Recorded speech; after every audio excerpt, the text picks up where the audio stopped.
Okay, I think we are ready to roll and live online. If you are here tonight, say hello in the comments. Would love to hear from you. We are live on a number of platforms this evening, just making sure that all of my uh, platforms are correctly working. It looks like it, which is great. We're live on TikTok, Instagram. Looks like we are live as well. Non-compliant meat on YouTube says, "Howdy doodle. Evening to you, non-compliant meat." I like that username a lot. Gabriel, hi Brian. Hope you're having a good start to your week. I am. I am. Having a really good start to my week, especially since I was able to finally get my house ratings updated at Utah Political Watch. We just finished celebrating our second anniversary of publishing, and did some work on the business today, did some look into financial projections and things. This thing wants to survive, it wants to live.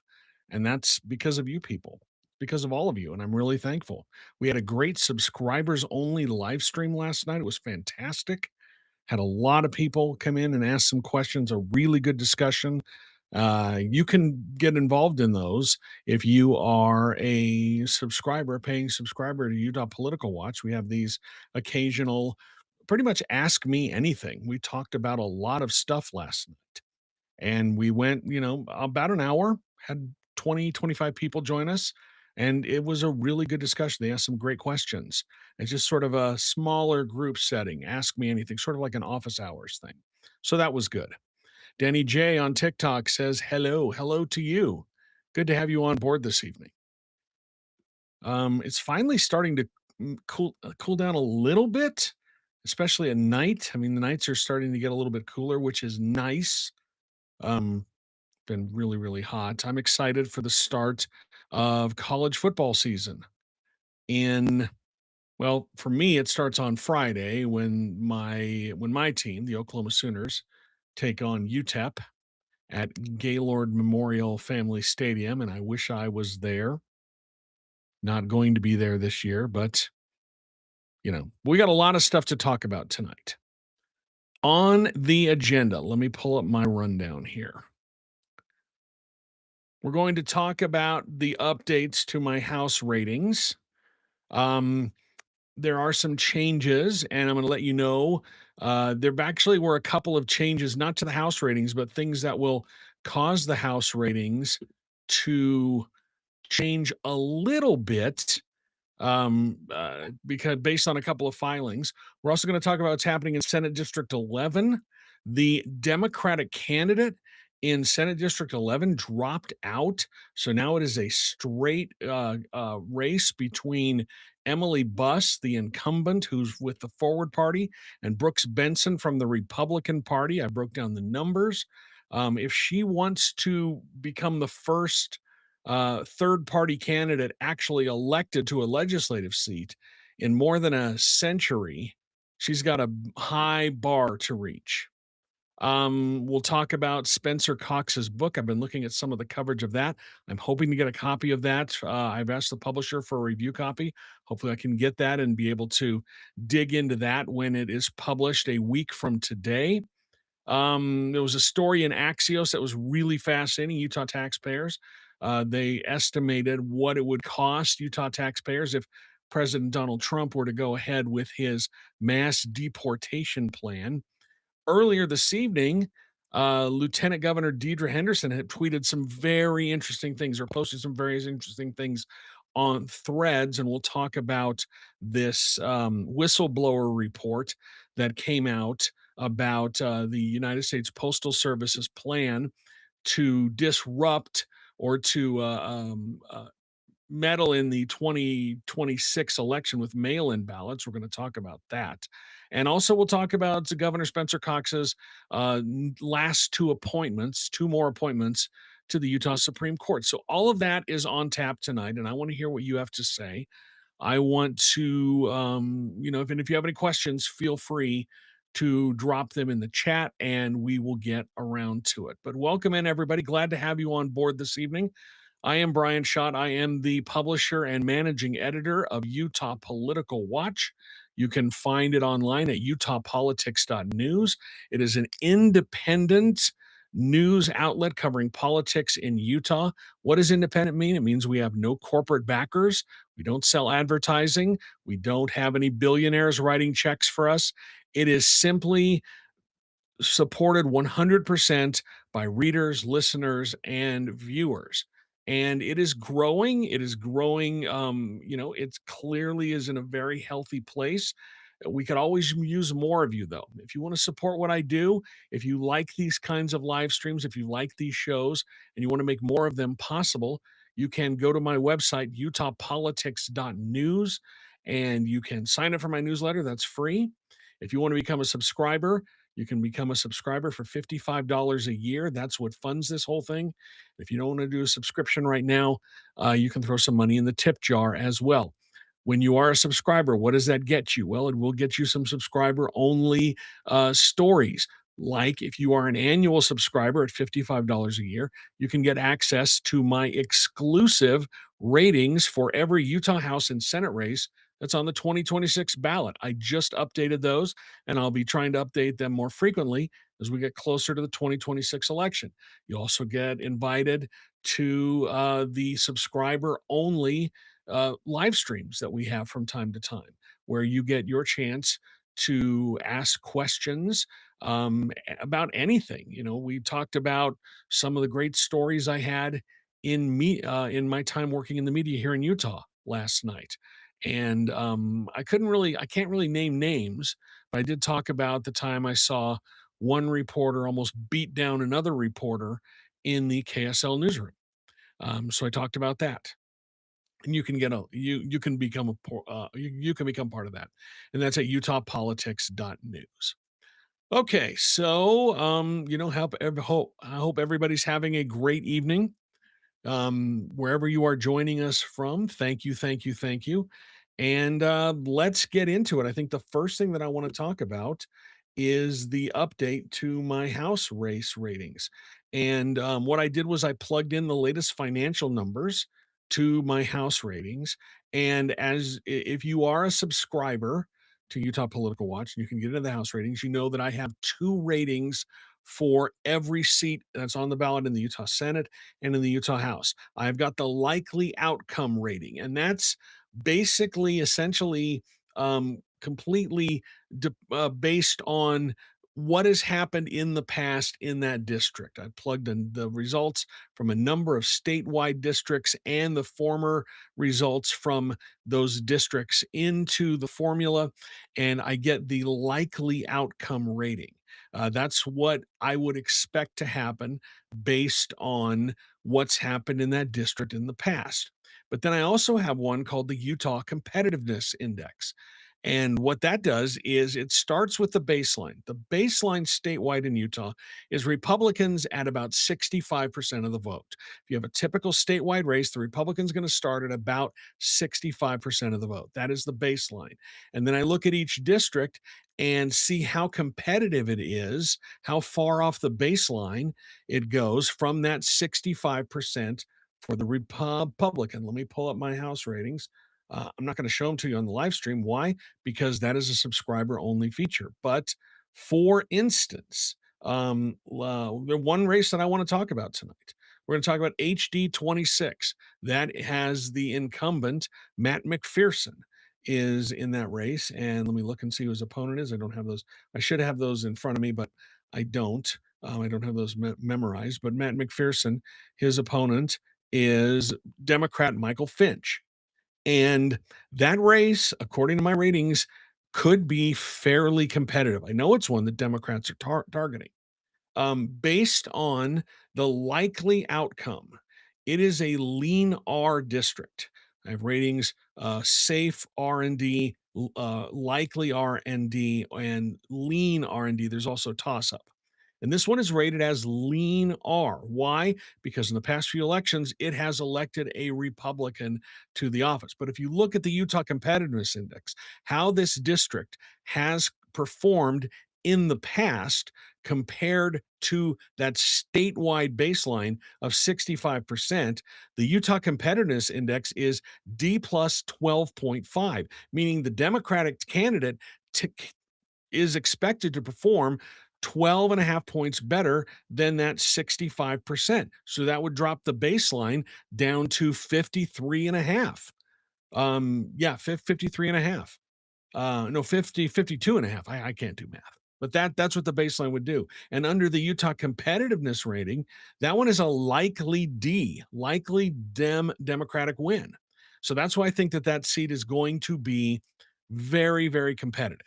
And that's what's in the House race ratings. And as I wrote on Monday, we don't have any toss ups in the House anymore. There are no pure toss ups. I moved a number of districts. I moved 5 districts based on what we saw in the latest financial disclosures and how much money they've raised since the last disclosure period. And that was enough to move 5 races towards one party or the other. Now, all 75 races under the likely outcome rating are moving either to the Democrats or the Republicans. And right now, it certainly looks like the if you were to go by chalk, if you were to go straight by the likely outcome right now, the makeup of the House would not change. You would expect I expect Rosemary Lesser. I think that she would be favored in that race to regain her seat in House District 10.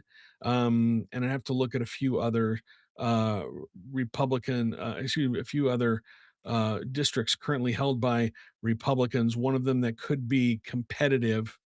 Sorry, I need to look at my numbers here. One that could be competitive is HD 30. HD 30 currently held by a Republican, that is Jake Fittipaldi, Representative Jake Fittipaldi. That one I've got rated as lean R, even though the Democratic candidate does about 14 points better than that 65% baseline for the statewide. I've got it rated as lean Republican because it's been very, very close in the last few elections. Now, what is going to happen?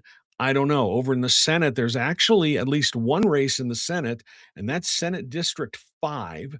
That one I think it could be competitive. And what I'm hearing from people on the ground is that it could be competitive. That is the open seat. It used to be Ann Milner's seat in Senate District 5. She's retiring. And you've got Jill Kofort, who served one term in the House running for that Senate seat, and she's facing CJ Cristina Hernandez. And that one is really up in the air. The fundraising is about the same. Democrats, I hear, are throwing a lot of money into that district because they think it's flippable, and so do I. And just because Kofort is a Republican doesn't mean that she's a great candidate. She ran for that HD 10 seat in 2022 against Rosemary Lesser, and she lost by, I think, less than 1,000 votes. It was the closest race in Utah. 2 years later, in 2024, she beat Lesser by less than 1,000 votes, another extremely close race. I think she was helped by having the President Trump and Spencer Cox and Republicans at the top of the ticket. That's not the case this time, and she's going up against a very formidable Democratic candidate in SD5. So I've updated my House race ratings, and if you are a subscriber to Utah Political Watch, you can get access to those. Gabriel asks on YouTube, given that the generic ballot and other special elections across the country are given some indication of a Democratic wave, do those measures impact your race ratings? I'm running. Funny you should ask, because that's the next thing that I'm going to do. Because right now, everyone I talk to, everything I read seems to suggest that we may be looking at a Democratic wave of D plus 10 across the country. It won't be uniform D plus 10 everywhere. In Utah, that could be anywhere from D plus 3 to D plus 5. But if you get a D plus 3 or D plus 5 wave, that is going to change the calculus on a bunch of these seats. So I will have that story for you sometime in the next week or two. I just got some grammar requests. I've got a story. I'm working on a grammar request, and it's going to be very interesting. I'm sure you guys are going to want to read it. I can't say anything more about it right now, but it is about some very eyes raising spending by state government. And so that is coming out. I need to get that off my table. I have a few other things that I need to look at, but I am trying to impute a 3 to 5% Democratic wave on my House ratings and see what would happen there. I don't think it would be enough to break the Republican supermajority in the legislature, but it would be enough to probably flip a few more seats, a few more of these close seats, especially since this is shaping up to be a change election. Someone in the live stream last night asked me what I meant by change election.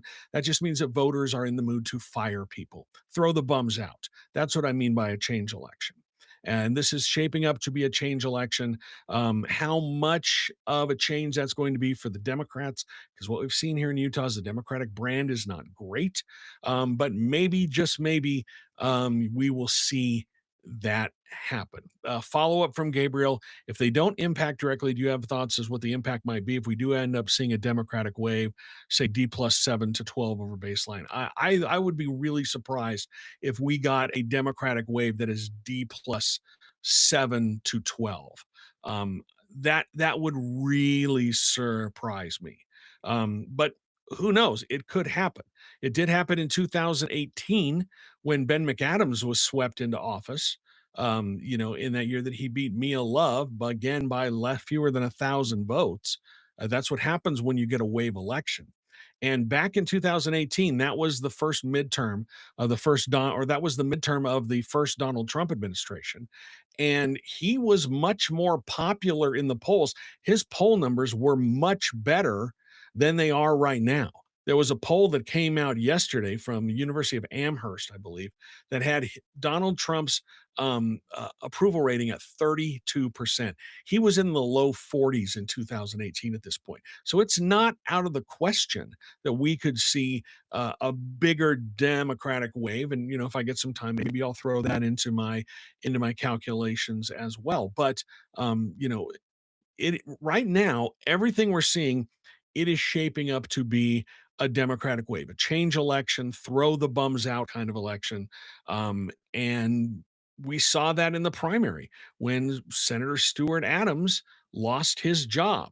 There were a number of factors that did that. Probably the data centers we've talked about is one of the bigger reasons why he lost his job. But, you know, because it was a change election and throw the bums out, and that's why he lost his job. So, I I I don't think it's likely we'll see a wave that big here in Utah, but I'm not saying it's out of the question, and I have been wrong before. If you have any questions, any comments, anything you'd like to ask, please drop it into the chat and I will get to it as soon as I can. I don't know if you saw this story. Let's talk. Well, first, let's talk about what's happening in SD11. Okay, because I think that is fascinating. In Senate District 11, it was shaping up to be a three-way race. That's the district that's held by Emily Buss, the Forward Party candidate. If you remember, she took over that seat after Senator Daniel Thatcher resigned from the legislature late last year. He switched his party affiliation from Republican to Forward Party on the final day of the 2025 session because he was frustrated with the Republican leadership in the House.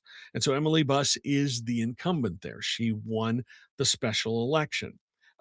But the Democrats did have a candidate in the race, Mackenzie Miller, and the Republican nominee is Brooks Benson. And Brooks Benson surprised a lot of people by winning the Republican nomination outright at the convention because a lot of people, including members of Senate Republican leadership, were counting on former House Majority Whip John Notwell, who left the House, stepped down from his seat, but wanted to get back into the legislature. They were counting on him winning that nomination.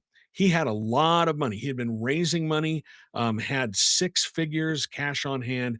It was a very significant amount of money, or just shy of $100,000 cash on hand. But he did not gather signatures, which turned out to be his fatal mistake. He didn't drop the money to go out and get signatures to qualify for the ballot. He didn't even try. He tried to rely on the delegates, and the delegates said no. They picked Brooks Benson to be the nominee in that race. So it was shaping up to be a three-way race with Mackenzie Miller, Emily Buss, and Brooks Benson. Well, yesterday, Mackenzie Miller, the Democrat in that race, withdrew, pulled out of the race, and it was at the final day that he could do that and get his name taken off the ballot. So he will not be on the ballot. There will not. So the former Democratic candidate in that race will not be splitting votes with Emily Buss, and that sets up a straight up head to head contest between Forward Party candidate and the Republican Party candidate. And we've got that in some other districts as well, where it's just a Republican and a Forward Party candidate. But this one's different because Emily Buss is the incumbent. So, what does that do to her chances? What does that do to change her chances? Does it do anything to improve her chances of winning that seat? Little bit of a side. If she does get elected to that seat, she would be the first third party candidate in over a century to be elected to the Utah legislature. The last one was in 1914 and 1916 when J. Alex Bevan, who was from the Tooele area, was elected to the Utah House. So first elected in 1914 and then reelected in 1916, running on the Socialist Party ticket. That was the last third party candidate. So more than 100 years ago was the last time that Utah elected a third party candidate to the legislature. Before that, there was one other one, Sherman S. Smith from Ogden in 1898 was elected to the House seat. It was elected to the House as a member of the Populist Party. He was a populist. And the fun thing about Sherman S. Smith, who was in the Utah House, he is one of the reasons. He was a big proponent of allowing voters to petition to put an initiative on the ballot. He pushed for that process. He was one of the people that helped make that happen all the way back in 1898. So those are the last two third party candidates to be elected to the Utah legislature. Emily Buss is hoping to become the third since 1898. It's going to be a really tough thing to do, though. That district, SD 11, which covers parts of Salt Lake, Tooele, and Utah County. In fact, the voter population is split up almost evenly between those three counties. Benson and Buss are both from Eagle Mountain, so that's the Utah County portion of that. But that district does lean heavily Republican. It shows 47% of the voters in that district are registered Republicans, 33.5% are unaffiliated, and 12% are Democrats. And Donald Trump carried that district by nearly 35 points in 2024. So it is a heavily Republican area, and Republicans are hoping to get that back in their column. Um, I did not change my rating of this race. I'm keeping it at likely Republican because it right now, from what I'm seeing, I don't think it's going to be all that competitive yet. Things can change. We're 2 months away from the election, and a lot can change. The history favors the Republicans, but the thing is, it's all that entire history and this entire rating is really based a lot on what's happened before. And the last time that this seat was on the ballot in 2022, Daniel Thatcher was unopposed. So I will admit that that could be a weakness in my calculations. But Buss, she's been on a ballot before. She ran for the Eagle Mountain City Council in 2025. She finished third in the primary, or got 17% of the vote in the primary, advanced to the general, and she finished in third place out of four candidates. So she just missed out on grabbing a council seat in Eagle Mountain. That doesn't say that there's a lot of grassroots support in her own backyard. Also, the district, the last time we had a competitive race in 2018 between Daniel Thatcher and Claire Collard, the district only covered parts of Salt Lake and Tooele County. Now it is Salt Lake, Tooele, and Utah County. So the makeup is different as well. And because since Brooks Benson has never been on the ballot, and Emily Buss was previously on the ballot in 2025 for city council, that means the vast majority of voters have never seen either of them on the ballot. They're meeting them for the first time. That's going to complicate things. But again, the history of this district is solidly Republican, and what I'm seeing right now suggests that will probably be the outcome in November. But again, things can change. But if you look at the fundraising, Republicans are starting to see an opportunity here. Republicans clearly see an opportunity to flip this seat back into the Republican column. Since July, Brooks Benson has raised almost $20,000. $5,000 of it came from Senator Kirk Cullimore. $1,000 came from Senator Scott Sandals. So two Republicans are donating to his campaign with a big chunk of the money that he has pulled in so far. So that's what's happening in that district. I think it's very interesting that the Democrat pulled out of that race in order to give a straight shot or straight one-on-one between the Forward Party candidate and the Republican. Um, of note, something to suggest, something to look at, not saying that it is overly significant. I think it's significant in one race. The Forward Party candidates in two House districts, HD 26 and HD 27, also pulled out yesterday.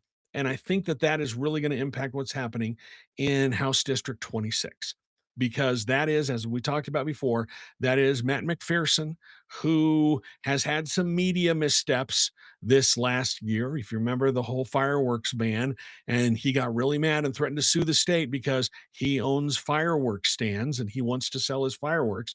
And he got really upset, even though we were having massive wildfires in the state. He's had some bad press.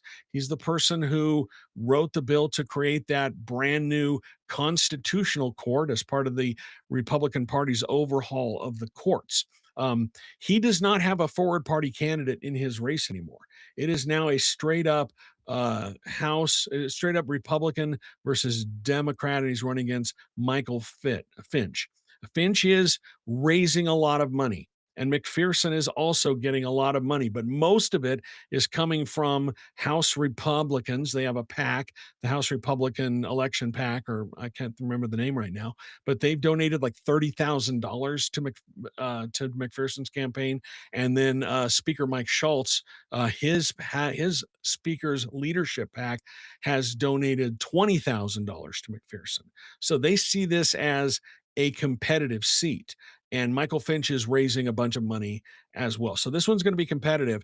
And if McPherson was counting on the Forward Party candidate, splitting votes with the Democratic candidate, that's not going to happen now because they are off the ballot and they won't appear on the ballot. Same thing in HD 27. The Forward Party candidate pulled out. That's Anthony Lubay is the incumbent, the Republican, running against Liz Oates, who is the Democrat. That is a district that is flippable, but right now Oates just does not have much of financial backing, if at all, in order to be competitive in that seat. So we've seen some candidates drop out. I don't. The one in Senate District 11 was completely strategic. In fact, McKenzie said that the reason he was dropping out was to give Buss a better chance, and he didn't want to split votes on that. So that's going to alter the dynamics of these races. Okay, so that's out of the way. We're going to talk about a number of other things. If there's something you want to talk about, if you have a question or a comment, please leave it in the chat.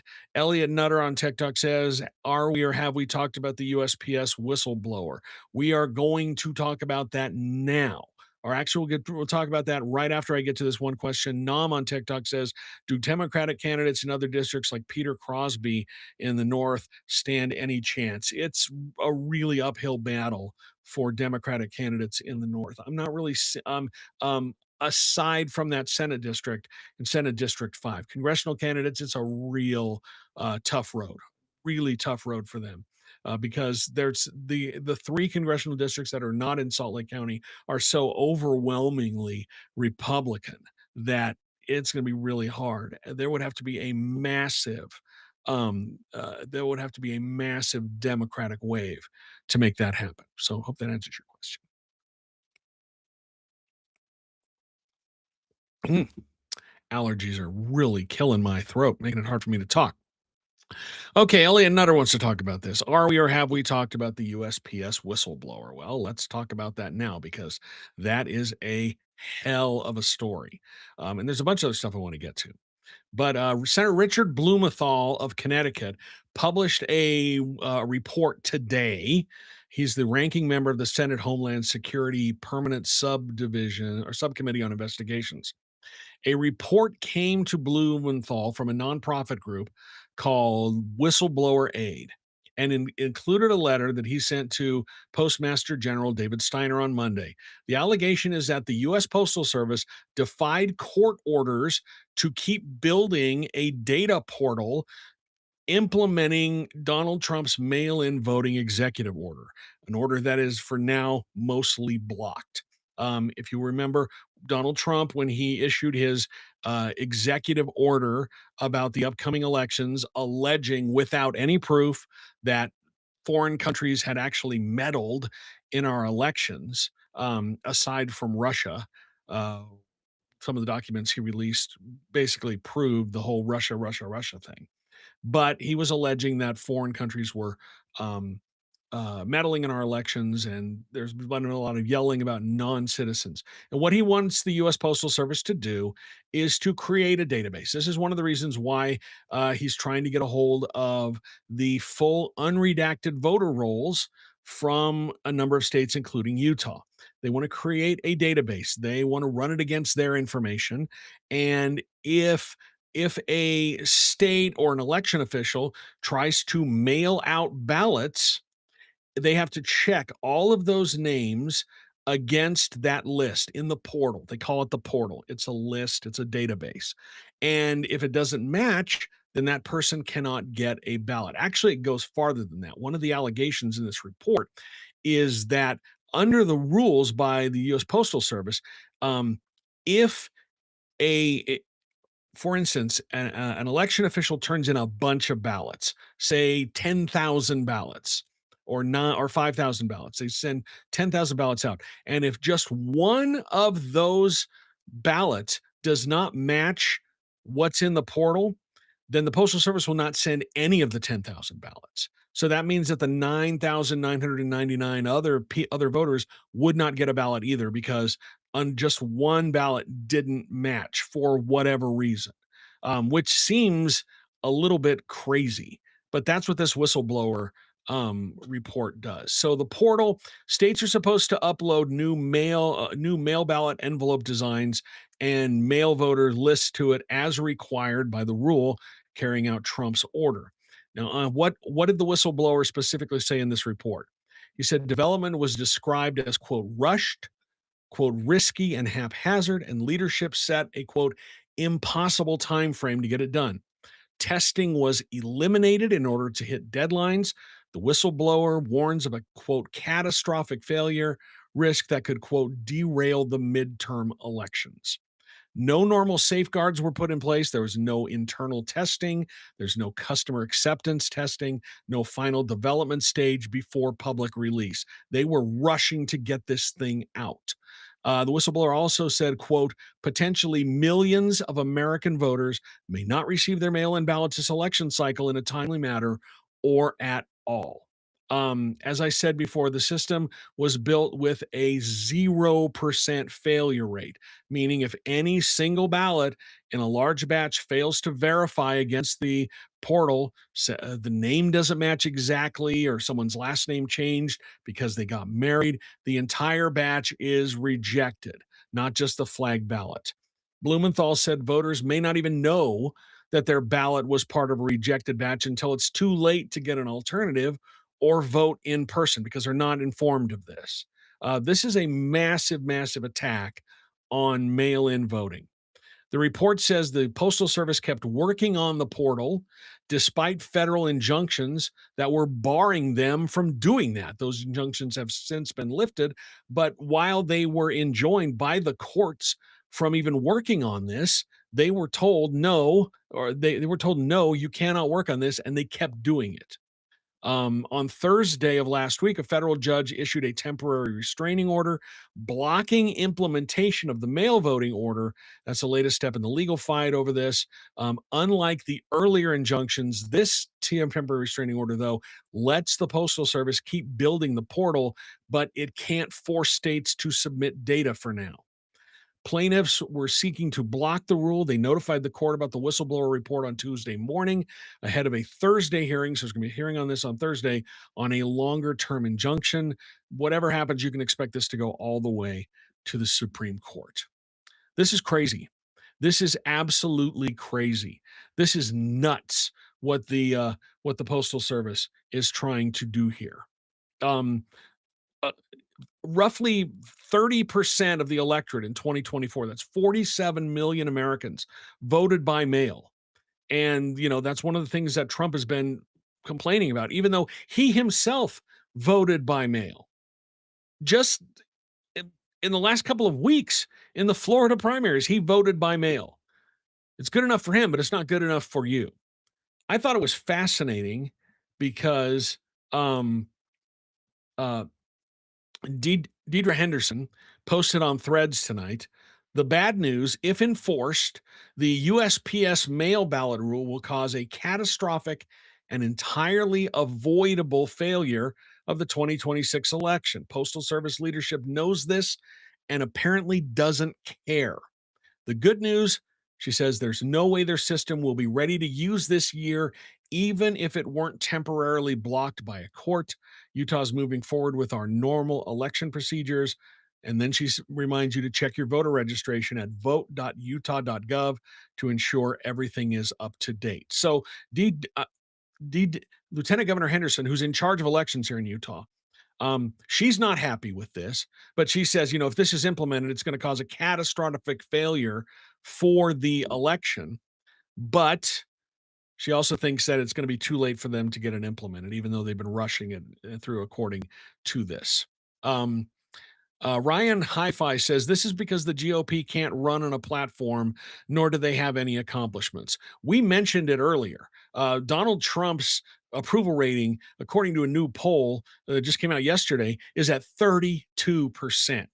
That is historically unpopular. Every president loses the president of the White House, his party loses seats in the midterm elections. That's what happens. But the last time that this happened to Trump in 2018, his approval rating was in, I think, the low 40s, maybe upper 30s. He was not this low. And you even have Republicans turning on him. This same poll said that like 65% of Americans disapprove of the way he's handling the Iran war, a completely unavoidable error. Uh, They're really in trouble, and they know they're in trouble, and that's why they want to do this. And let's just call it what it is, cheating. This is cheating in the election. This is the election manipulation that Donald Trump has been screaming about for years. This is cheating. That's what Lieutenant Governor Deidre Henderson had to say about this. She also had another post tonight that really caught my attention. All she said, this was about an hour ago. In fact, it was right before I went on air tonight. All she posted was, turns out extreme ideologues aren't much good at governing. She doesn't name anybody, but that I just had to repost it with 3 of the eye emojis because that is an eye-opening thing for her to say.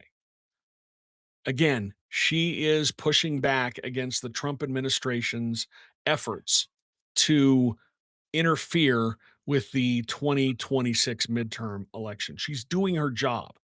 You see a lot of these election denial people, um, who, they're not very, I'll be nice and say not very politically sophisticated, who are red pilled, who are part of the election denial group. And they're like, why? What is Deidre hiding when she won't turn over these mail lists? She's being sued by the government. She defied an order. And I just reply, so you are telling her to ignore Utah law, defy Utah law, and defy the Constitution, because that's what they're asking her to do. That's what these idiots on Facebook, on social media, are asking her to do. They want her to defy Utah law, just break Utah law, and go against the Constitution, which says, everybody remember this? States determine the time, place, and manner of elections. Those can be changed by Congress, but not by the president. Presidential executive order doesn't mean squat in this case. States control the time, place, and manner of elections. And if they want to use mail-in voting, the president has no say over that. That's not for him to say. But that's what Donald Trump is trying to do, and that's what a lot of the supporters, especially the election denial people, are asking him to do, or asking her to do, is break Utah law. Elliot Nutter says, my mom used to work for USPS and she thinks it's a mess. Plus, they're understaffed and overworked. Yeah. And that was because Trump tried to break the Postal Service the first time around.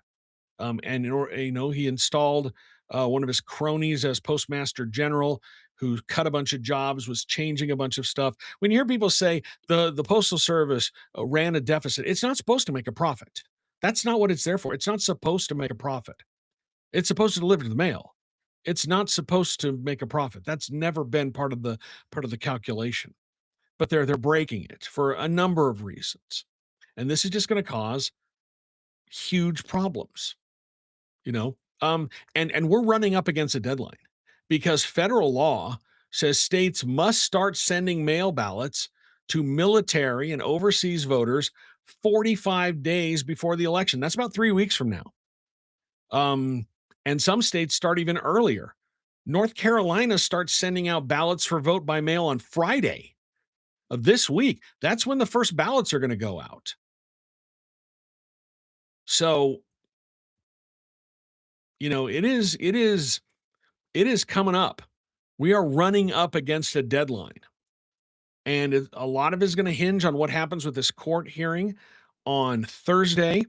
Are they going to, and you can expect whatever happens is going to be run up to the Supreme Court. And will they ignore the Constitution like they did with the ballroom decision, which says, Congress is in charge of building and construction in Washington, D.C. It's congressional approval. But 5 of the 9 justices said, no, Trump can build his ballroom. He can have his drone port, or whatever he's calling it, even though he didn't get approval from Congress to do it.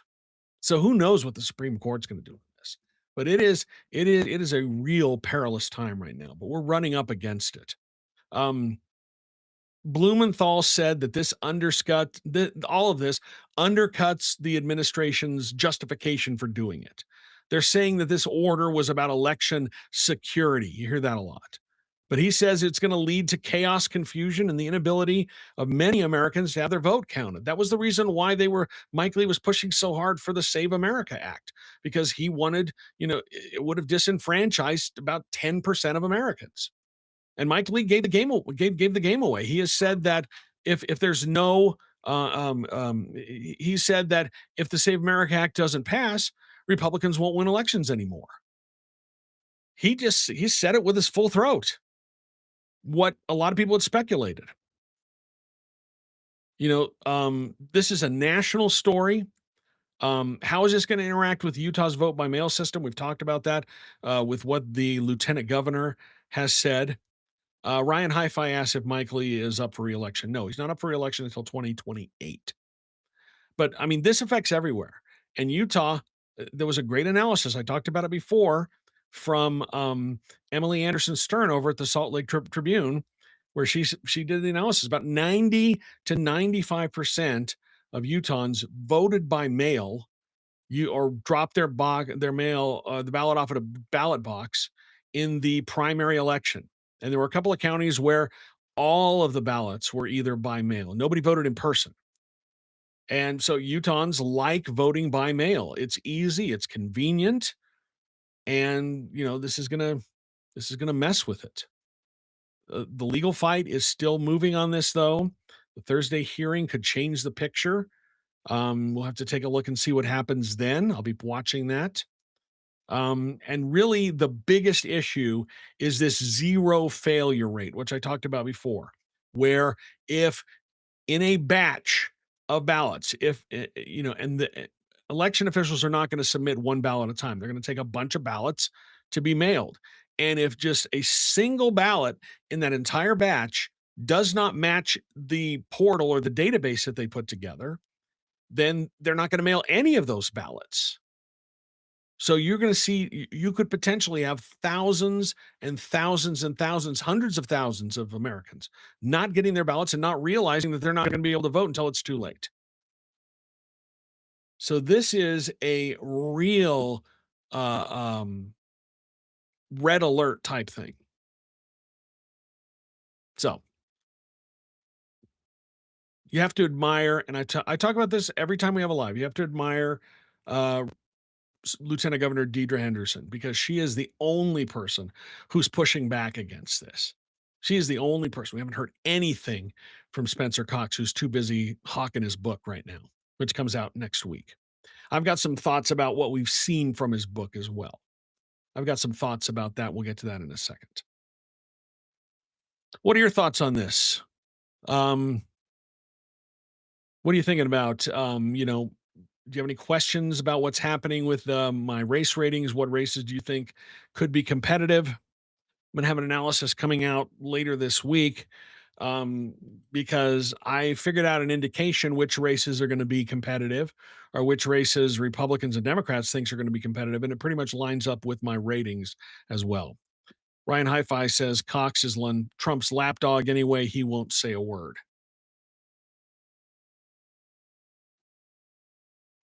Okay.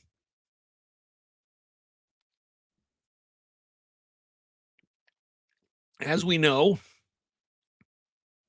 as you may or may not know, I'm sure you do know, Governor Cox has a book coming out a week from today, Off Ramp. By the way, I was the person who broke the news that he was writing a book, because I'm a sicko who looks at updated financial disclosures, updated conflict of interest forms. And I noticed last year that Spencer Cox had added Penguin Publishers as a company which he had been paid more than $5,000 for, which is a book. That's a book advance. And then the next day, everybody else asked him at the governor's press conference. I'm not allowed to attend those because I don't get a press credential. I don't have one yet. I'm having to sue in court. But I broke that story. I was the first one to see that. So anyway, he's got this book called Off Ramp: How to Be a Peacemaker in an Age of Contempt. And the first sentence of the book says he's not running for president. That's exactly the kind of thing you would say if you were running for president. But I digress.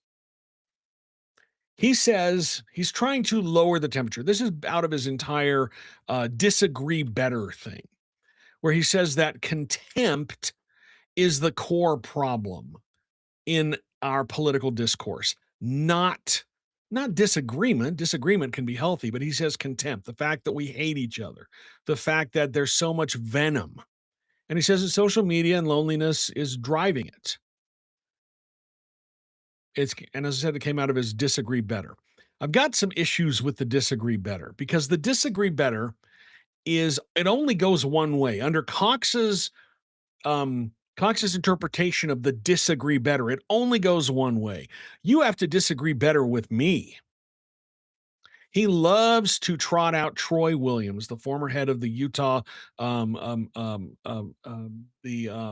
former leader of the, sorry, lost my train of thought. Troy Williams, um, LGBTQ activist, who would go, Cox loves to trot out the example of Troy Williams going down to the Republican convention and having a booth there, and everyone would come up and yell at him and talk to him, and he would sit there and listen. That's how it goes one way.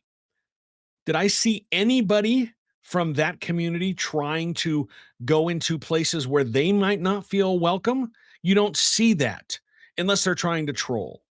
So that's why I have the big problem with his with Cox's disagree better, because it only goes one way with him. Disagree better with me. And if you don't, I'm going to act all hurt about it and complain. Now, the big news that came out of this is that when Joe Biden visited Salt Lake City in August of 2023, Cox pitched to former President Joe Biden that he should pardon Donald Trump in order to let the country heal. Under the Atlantic version, Biden said he, quote, actually considered this. Deseret News also had a story. They had a different thing. They said Biden says he would consider it, but he was doubtful. Too many people want Trump prosecuted. The better question that somebody should have asked him is, why do you think that Joe Biden should have pardoned a person who incited an insurrection against the country? A person who incited an attack on the U.S. Capitol? Just to lower the temperature? That's freaking crazy. But nobody's going to ask him that, because you'll see the Washington media over the moon. Oh, Spencer Cox is trying to bring people together. He got a little bit of that after the Charlie Kirk thing. We're going to talk about that a little bit as well, the Charlie Kirk assassination.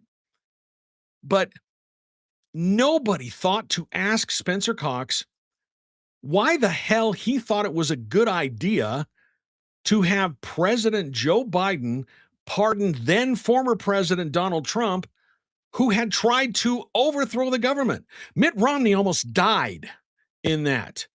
Remember, hang Mike Pence, hang Mike Pence?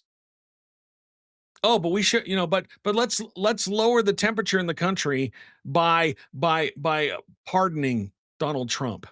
That is outrageous. And nobody thought to ask him why the hell he thought that was a good idea. That is the dumbest idea I have heard in a long time. That is shameful. It offends me to the core, because January 6th was a horrible day. That was a day that we almost lost our constitutional republic, because a mob incited by the president stormed the Capitol, almost killed senators, almost killed congressmen. But yet Spencer Cox, who was nowhere near Washington that day. In fact, I remember when it happened, they locked down the Capitol, sent everybody home, and had an increased security presence at the Utah Capitol when the attack was going on in Washington. But it would have been a good idea to just lower the temperature. That is outrageous. But you are going to see so many media members just kissing his butt over this.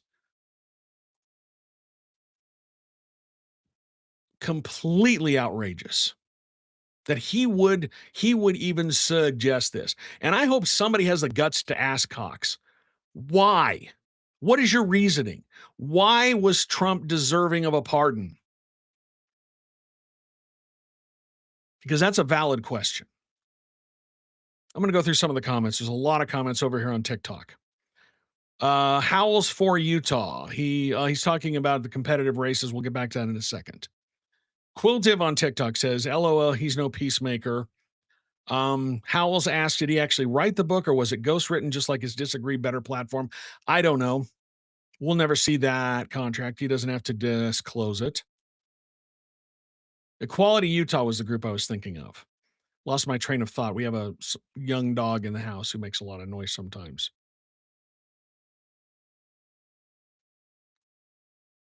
Sociology doctor on TikTok says Garland went too slow. Merrick Garland.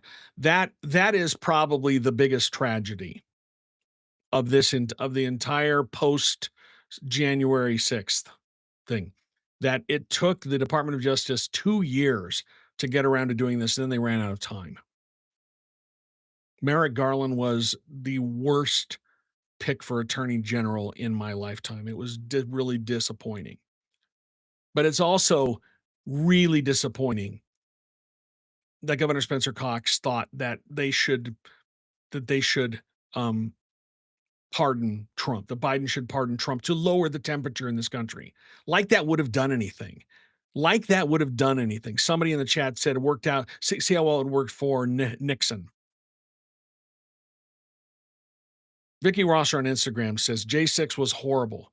I still get worked up when I think about it, and I wasn't even there. That was a horrible day. And I listened to the warnings. I expected that to happen. When I saw the crowds converging on the Capitol, I was like, "Uh-oh." And everything we've learned after that, it was just terrible. But yet somehow Spencer Peacemaker Cox thought it was a good idea. I mean, this just offends me. It should offend you too. It really should. What an outrageously stupid idea. Anyway, that's why I'm not going to pay for this book. I'm going to try to get it through a review copy from the publisher. But with this rant, I'm probably not going to get one. But sorry about the rant. It really upsets me. But nobody seemed to ask him why he thought that was a good idea. So anyway, the biggest part of this is the aftermath of the Charlie Kirk assassination. We're coming up on the 1-year anniversary next week, September 10th. Cox says he learned about the shooting about midday, 12:20. He was on the phone with Marco Rubio almost immediately. After they confirmed that that Kirk had died because of a result of the wound of the gunshot, Trump was on the phone with him almost immediately. I'd like to point out he was a podcaster, by the way, but highest levels of government had to get involved with this. Cox says the public reaction showed the depth, quote, of our acrimony.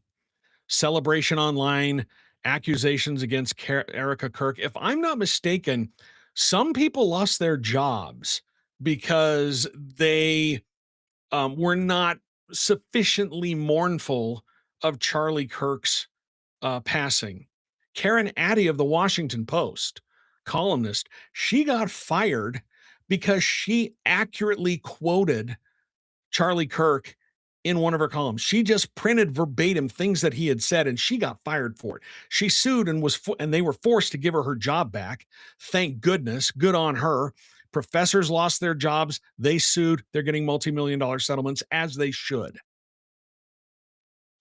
But again, it's that disagree better. It only goes one way. He's talking about the acrimony, the celebration online, the accusations against Erica Kirk. What about the people who were scouring the internet looking for people who said anything slightly, anything that they disagreed with about Charlie Kirk, and then went to their boss, shamed them online, doxed them. He doesn't talk about any of that because that is the other part of disagree better. Disagree better goes one way.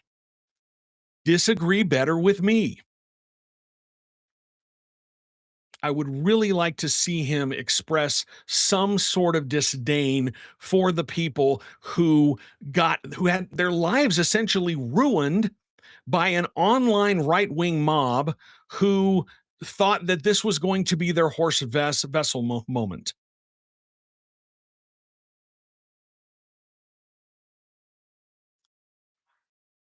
Cox is crediting Erica Kirk with preventing further violence.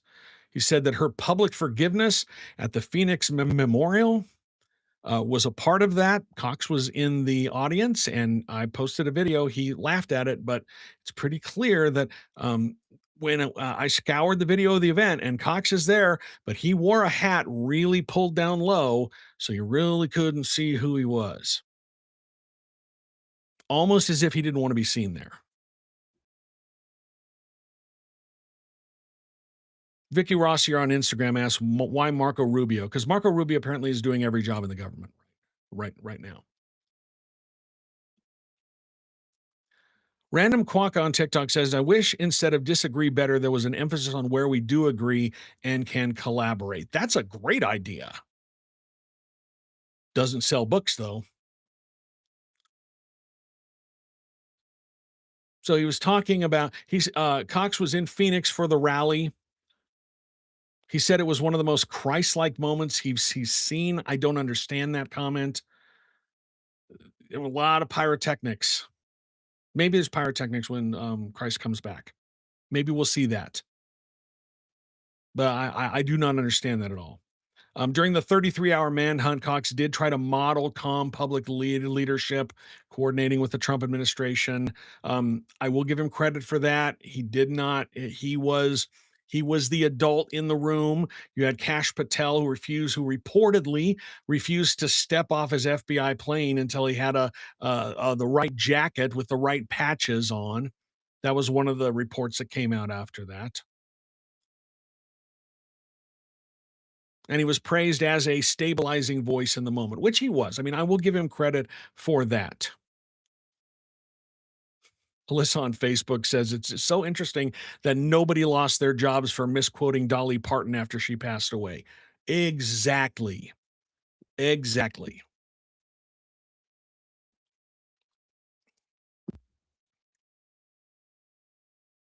Couple of interesting things. He talks about what happened at the GOP convention. He said that his civility brand won him the 2020 Republican primary. And helped him navigate the transgender care for minors debate more smoothly than other red states. The legislature was going to do it anyway. The legislature was going to do it anyway. They were going to go. They were going to. The legislature was going to pass that bill with or without him, and that's why he didn't veto it. He signed it. He signed it on a Saturday. He signed that bill on a Saturday when nobody was paying attention. That's conveniently left out of the narrative. But he says his civility brand was a liability against Phil Lyman at convention. He said that he scrapped his planned speech. Remember the convention where he lost to Phil Lyman? And he had that great line. I thought it was a great line. He said, maybe that the delegates hate that he doesn't hate enough. Yeah, he's not their brand. He is out of step with the Republican base right now. He really is. And I hate that for him. And I think he's left wondering what's next. And I think he's hoping that this book is going to show him the path. He said he's not running for president, but he wouldn't say no to a cabinet position.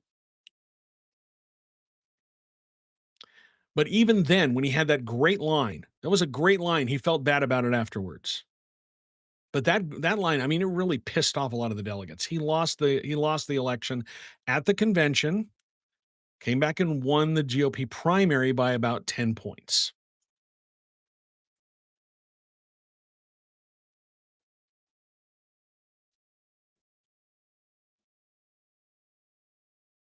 Gabriel on YouTube says it's really funny to me when Cox takes credit for the stuff the legislature does, both for good or for ill, like the income tax cuts. I think the moment that I think the thing that really hurt Cox, really rattled him, was when the legislature overrode his ban on the transgender athletes bill, overrode his veto. That was a really stinging rebuke against him. He had been able to navigate other vetoes pretty easily, with very little upset. In fact, the first bill he vetoed was one that came from Mike McKell, his brother-in-law. It was about regulating social media. That was a blatant violation of the First Amendment. But I really think that is the moment when the legislature decided that he was ancillary to whatever they were going to do.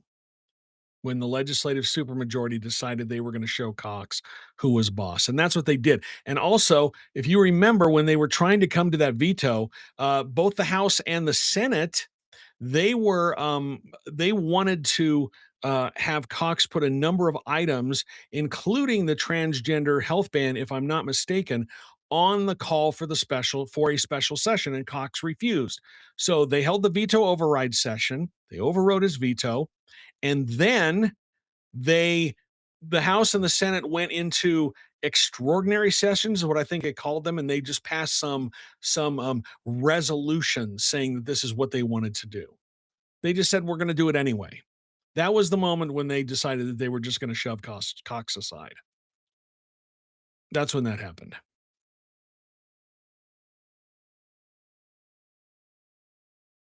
Now Cox said that less than 24 hours after he put the capper on his Disagree Better campaign.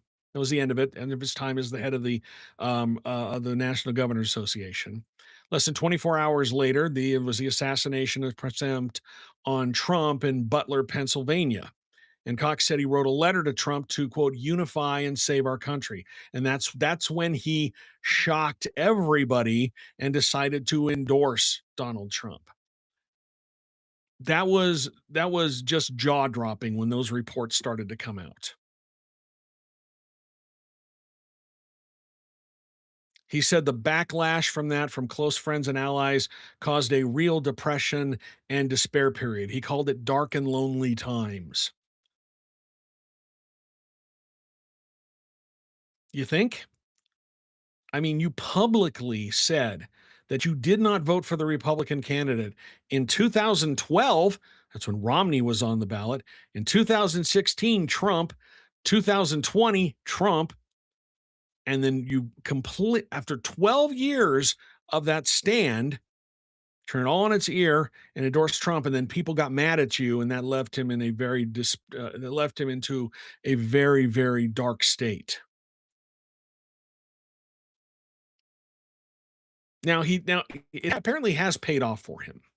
Endorsing Trump has paid off for him. And I can see that there was probably a practical calculation behind it, because he says since then he's gotten real access to the Oval Office. He had a 90-minute Oval Office meeting with Trump in February where Trump pledged $1 billion to save the Great Salt Lake. He was there when Trump signed the executive orders to once again shrink Bears Ears and Grand Staircase Escalante national monuments. So he has gotten a lot of access. And so maybe there was a transactional part of that. But that also cuts against his whole narrative of being, really principled and everything. Because if all of a sudden you're going to go pragmatic, you're going to drop your principles in exchange for pragmatism, that really says a lot. He said watching Trump post on Truth Social was, quote, like watching Da Vinci paint. If Da Vinci didn't understand grammar and had random capitalizations and really loved AI slop, Da Vinci would not have been a fan of the AI slop, not at all. I think I can say that. Um, I think he would be freaked out about these giant metal tubes flying in the sky, but I think he would also not be a fan of AI slop. So now, one of the things that Cox has gotten right in his term is his war on social media and the damage it's doing to kids. He got that absolutely right.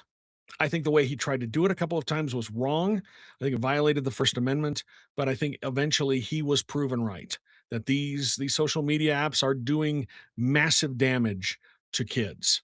He was 100% right on that. He said his father-in-law was radicalized by talk radio. A lot of people were radicalized by talk radio and Fox News. He said he thinks daily about whether his optimism is misplaced. I'm not really going to say about that. On a possible Trump cabinet role, he said he wouldn't say no just up front to, quote, serving with the right person.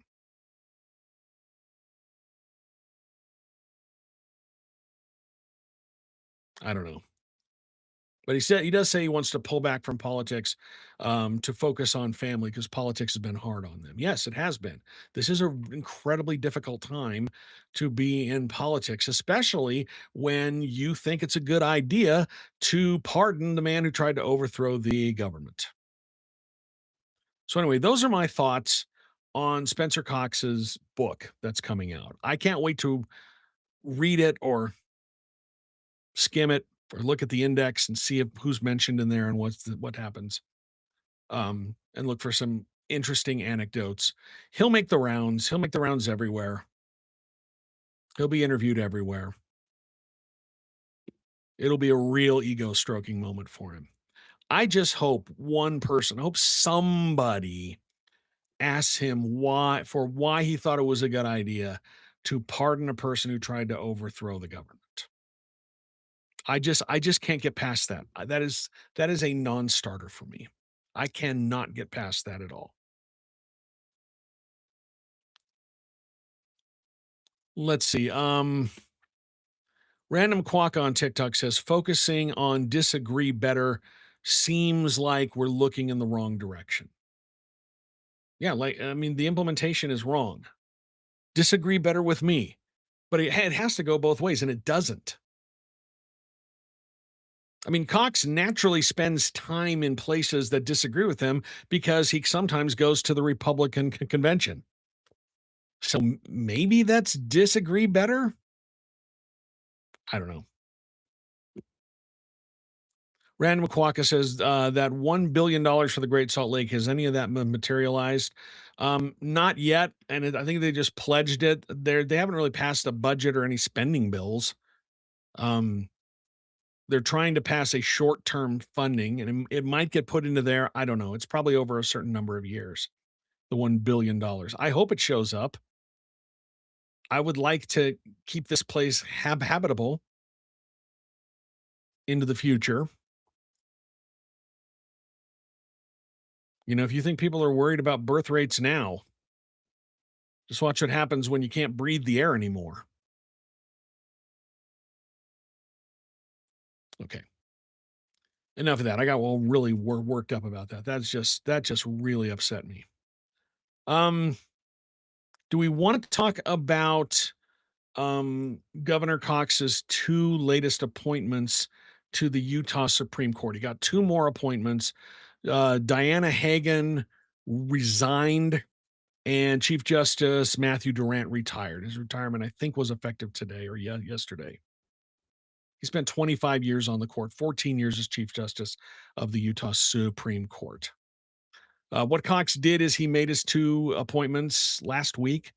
Judge Matthew Bell, who's currently in the 5th District, and Michael Menson, who is a civil litigator, filling those two vacancies. They will require Senate confirmation. The Senate has never rejected a Utah Supreme Court pick. If they're confirmed, Cox will have appointed 6 of the 7 justices on the Utah Supreme Court. And remember, the legislature expanded the court this last year because, they said it's the workload, but a lot of it is because they got told no when they tried to um, repeal Prop 4. That's why they created the new constitutional court.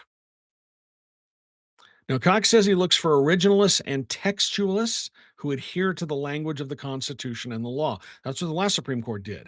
That's what they did when they wouldn't let the legislature put Amendment D on the ballot because they missed the deadline for publishing it in a paper in every county in the state.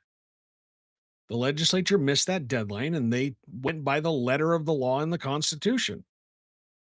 So they did have some textualists there. If you remember Diana Hagan, she got caught up in that whole investigation. There were some allegations about a misconduct claim against her. If you remember that, there was an investigation that she had an improper relationship with someone I think involved in the Prop 4 litigation.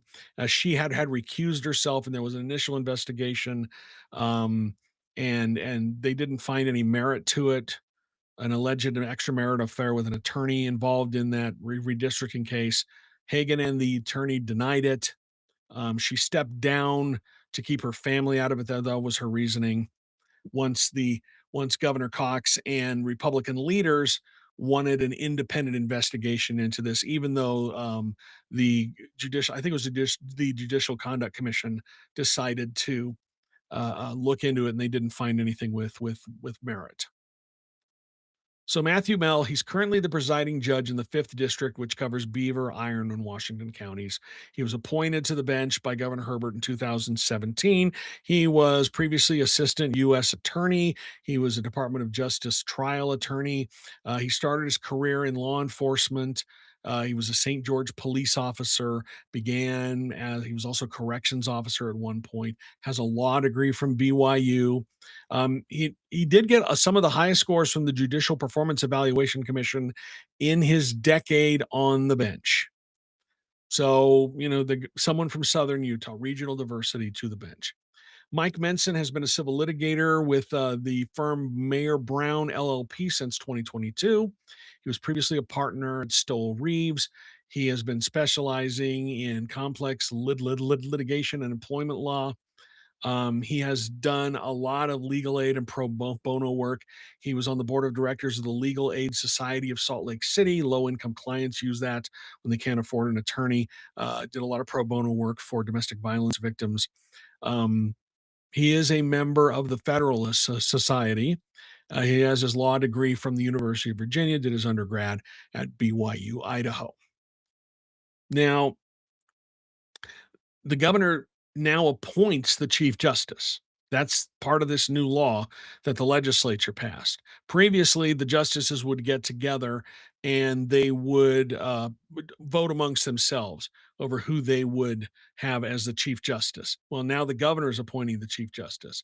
And he says he's going to consult with each of the justices, take 6 to 8 weeks, and then decide. But he wants the court fully staffed. So he wants these two justices to be confirmed to the court before he decides who the chief justice is going to be. Earlier this year, if you remember, Cox filled those 2 expansion seats that the legislature created with Stephen Dent, who was a former prosecutor, and Jay Jorgensen, who was an attorney for the LDS Church. The actual list apparently that Cox chose from for these 2 seats had 9 women and 3 women and 9 men. There were 12 total. Cox has pushed back against criticism over that, saying that he had already appointed associate chief justice Joe Pullman and Hagan, who stepped down. He says his focus is finding the best legal minds for the job. So 2 more male justices, and Cox will have had 6 of the 7 members of the Supreme Court. He will have appointed them. Gabriel on YouTube asks, what's to say these new appointees don't just mean more of the same as the justices who are already on the court as far as checking the legislature goes? You would hope that they would serve as a check on the legislature. That's kind of their job. We have the 3 branches of government. That's what they're supposed to be doing. You would hope that they would take that seriously, and I don't have any indication that they won't. There's nothing that says that they won't, and I think you need to give them the benefit of the doubt. Um, I don't think the Utah Supreme Court. I don't know if it's going to be as nakedly partisan as the U.S. Supreme Court has turned. There hasn't been as big of a fight over the Utah Supreme Court. It just erupted with the legislature this last year.